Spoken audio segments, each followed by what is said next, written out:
On July the 17th of 2018, law enforcement on Hawaii's Big Island conducted a traffic stop on a vehicle operated by 33-year-old Justin Waikiki, who was wanted on an outstanding no-bail warrant. Waikiki came out shooting, striking Officer Bronson Kaimana Kaliloa in the neck and leg. Other officers returned fire, but Waikiki fled into the brush and was able to evade arrest, triggering an island-wide manhunt. 46-year-old Kaliloa was rushed to a hospital and went into surgery, but ultimately succumbed to his gunshot wounds. He was a married father of 3 and 10-year veteran of the force, who in 2014 had been named Officer of the Year. A few days after the fatal shooting, officers stopped an SUV at a checkpoint in South Point. Its passengers were Malaya Lajala, Jorge Pagan Torres, and Crystal Ferreira. When officers went to check the back of the vehicle, they found Waikiki, who'd been hiding under a blanket with a woman subsequently named as 36-year-old Jamie Jason.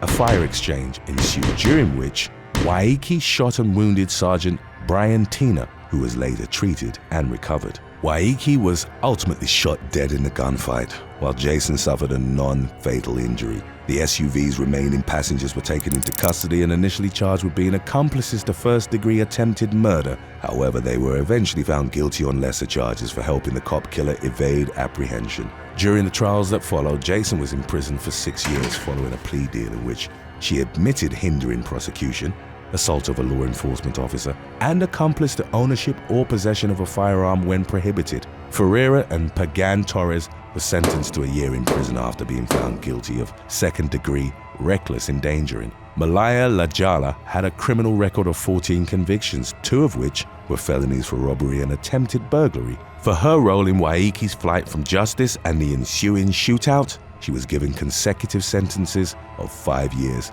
for first-degree hindering prosecution and 1 year for second-degree assault on a law enforcement officer. Number 6. Cesar Escaveri.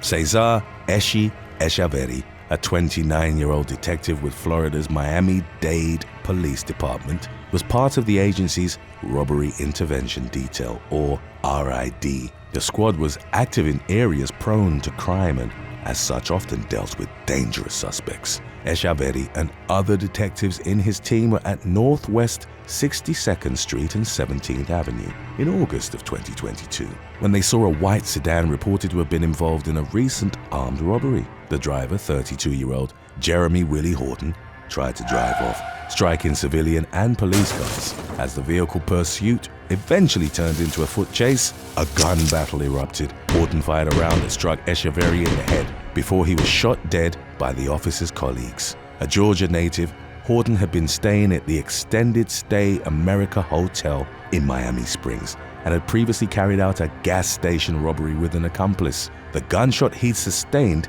left Escaveri fighting for his life at Jackson Memorial Hospital's Ryder Trauma Center. Dozens of officers gathered in support, and on August the 17th, at the Miami Marlins game, the team dedicated a jersey with the number 9 etched with Escaveri's name on the back. Early the following day, Escaveri succumbed to his injuries. Horton's accomplice, who wasn't named, was tracked down to the Extended Stay America Hotel. It was there that deputies from the Broward County Sheriff's Office executed a search warrant with the assistance of Miami-Dade police detectives. A confrontation ensued during which the suspect was reportedly armed with an AK-47 style rifle. No officers were injured, but he was shot dead. Number 5. Houston Tippin. LAPD officer Houston Tippin was taking part in a bicycle patrol training exercise on May the 26th of 2022 at the department's Elysian Park Academy. The official account on the events of the day was that the 32-year-old, a bike instructor for the department, was role-playing as an uncooperative suspect and charged a colleague, only identified as Officer M. As they grappled, Tippin was reportedly dropped on his head by the trainee. He suffered a devastating spinal cord injury, went into cardiac arrest and died 3 days later, never having regained consciousness. The position of the LAPD was that his passing had been a tragic accident, witnessed by over a dozen officers, but of which there was no video or audio recording. The county's medical examiner supported the notion that it had indeed been an accident. In the aftermath, Tippin's mother filed a wrongful death suit against the city. It claimed that Tippin's colleagues had used the training exercise as a cover-up to kill him for his whistleblowing activities. In July of 2021, he'd started investigating the report of a woman who claimed that she'd been gang assaulted and abused by 4 LAPD officers. The victim identified them by the names on their tags. Tippin followed up on the accusation and was reportedly on the verge of revealing damning evidence. At least one of the officers named in the abuse case was believed to have been present during the fatal training exercise. Bradley Gage, an attorney working for Tippin's family, told the media that UCLA medical experts who'd reviewed his autopsy report agreed that it didn't correspond to the official version of events. The officer had suffered broken ribs, a lacerated liver, and 6 staples in his head. All of the injuries were officially explained as a consequence of the initial accident and the subsequent attempts to resuscitate him. A Lucas device, which works as an automatic CPR machine, was in the training room at the time, and it would have explained the broken ribs, but Gage found that it was never used. As per the attorney's findings, the LAPD tried to explain the perforated liver as a consequence of the broken ribs, but the fractures had actually occurred on the opposite side.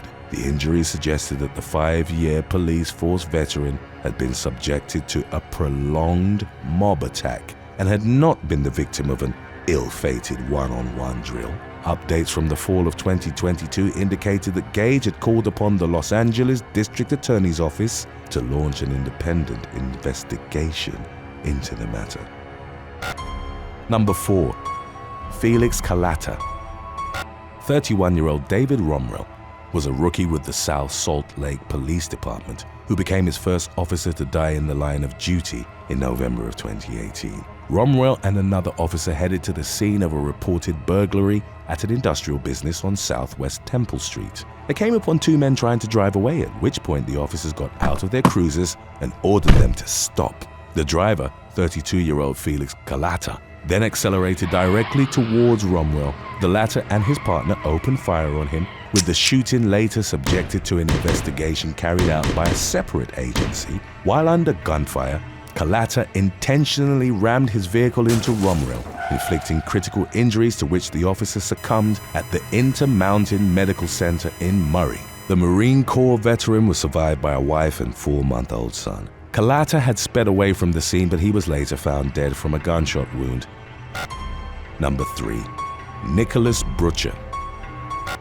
In October of 2022, the police in Bristol, Connecticut, received a 911 call about a domestic disturbance and went to the residence of 35-year-old Nicholas Brookshire. As soon as they arrived, the latter opened fire on them with an AR-15 style assault rifle. Brookshire would unload over 80 shots at the unsuspecting officers, and it would later be revealed that he'd placed the 911 call to lure them into an ambush. Sergeant Dustin DeMonte and Officer Alex Hamzy, aged 35 and 34 respectively, were both killed in the shootout.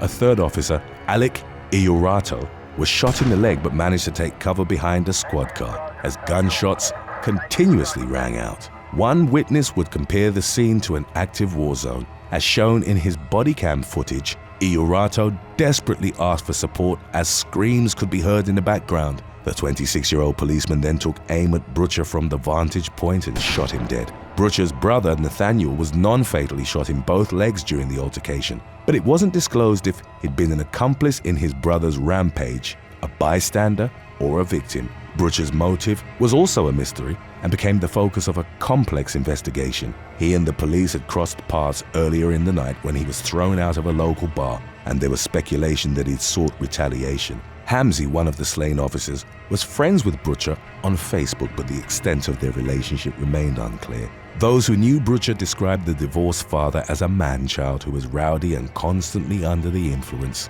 He was also a gun enthusiast who often proudly displayed his weapons on social media. Number 2. Emily Petronella. Law enforcement in Chicago went to the Humboldt Park home of teenager Emily Petronella on March the 9th of 2019 to serve a search warrant. The 19-year-old, once part of the Marine Corps Junior ROTC program at the Marine Leadership Academy, had been arrested several times in the past on drugs and weapons charges. The most recent arrest had occurred in February when, during a traffic stop, The police had found a pump-action shotgun in her car. The warrant was for suspicion of narcotics and illegal weapons possession. Officers had loudly announced themselves and had stationed squad cars at the front and back of the building with their emergency lights activated. Law enforcement then attempted to take the back door down using a battering ram. After several strikes, Petronella fired one shot through the door. The 34-year-old officer at the front of the breach team, who was not named, was hit in the shoulder. The bullet shattered his vertebrae before it became lodged in his shoulder muscle. But the officer, who'd served in the Marine Corps for 8 years, was later reported to be recovering. Petronella was taken into custody without further incident. From her home, officers recovered a gun, large bundles of cash, and several pounds of marijuana. The charges from the incident included 5 counts of attempted first-degree murder, armed violence, and aggravated assault of a peace officer with a weapon. The police would argue that she'd knowingly and intentionally shot through the door, while Petronella maintained that she'd thought her home was being broken into by a robber. Her case was ongoing, and according to updates from 2021, she'd been released with electronic monitoring. Number 1. Gavin Eugene Long. On July the 17th of 2016, officers in Baton Rouge, Louisiana, responded to reports that a man was walking with an assault rifle in the area of Hammond Air Plaza. Due to the state's open carry laws at the time, they had no probable cause to arrest the suspect and only intended to question him. Law enforcement came upon U.S. Marine Corps veteran Gavin Eugene Long, who was armed, clad in black and wearing a face mask. Within minutes, a shootout erupted near the Hair Crown Beauty Supply store. Armed with an IWI Tavor SAR assault rifle and a Springfield Armory XD 9mm pistol, Long gunned down 3 police officers in rapid succession during what was later determined to have been an ambush attack. The former soldier's rampage, which he carried out on his 29th birthday, lasted less than 10 minutes. He wounded 3 other police officers before he was fatally shot from 100 yards away by a member of the responding SWAT team. By that point, Long had suffered multiple other gunshot wounds from the firefight with law enforcement. His deceased victims were identified as Deputy Bradford Allen Garafola of the East Baton Rouge Parish Sheriff's Office, as well as Corporal Montrell Lyle Jackson and Officer Matthew Lane Gerald of the Baton Rouge Police Department. The latter was a fellow Marine who'd been with the force for 4 months. 46-year-old Nicholas Tuller of the East Baton Rouge Parish Sheriff's Office was wounded in the head, abdomen, and arm. He died from injuries suffered in the shootout in May of 2022. Long followed the Black separatism and sovereign citizen movements. The Missouri native had traveled 700 miles in a rental car to Baton Rouge to deliberately shoot police officers, partly motivated by the recent police killing of Alton Sterling. Long's mental health was reported to have been affected by his time in the military, which included a deployment to Iraq in the late 2000s. In a series of YouTube clips, he advocated violence against the police as a form of justice in the context of his oppression of the black community. Roughly 2 weeks before the incident, he claimed that peaceful protesting was essentially meaningless and supported fighting back through bloodshed. In the hour leading up to the shooting, he emailed a 3-page manifesto to a YouTube user in which he expressed the belief that the shooting was necessary to create substantial change within America's police force. Thanks for watching. Cop or firefighter? Which job would you rather do for a month? Let us know in the comments section below.